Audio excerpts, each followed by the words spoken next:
Vous êtes propriétaire d'une entreprise profitable. Est-ce que vous avez une stratégie avec le surplus des liquidités? Comme par exemple, est-ce que vous avez une compagnie de gestion où vous emmenez le surplus de vos bénéfices à l'intérieur de cette compagnie-là pour effectuer des stratégies d'investissement, comme par exemple acheter des immeubles, acheter des placements? Si la réponse est oui, est-ce que vous avez une structure qui est fiscalement avantageuse pour vos placements?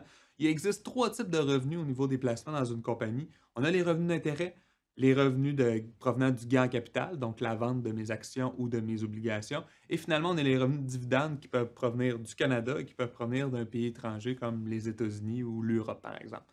Fiscalement parlant, ces types de revenus-là ne coûtent pas le même prix. Donc, par exemple, si j'ai un revenu qui provient d'un dividende que je reçois d'une compagnie canadienne versus un revenu que je reçois provenant d'un dividende des États-Unis, si ce revenu-là arrive également, là, dollar égal pour égal, ben, savez-vous que le revenu provenant du Canada va avoir une meilleure rentabilité nette à cause de l'impôt.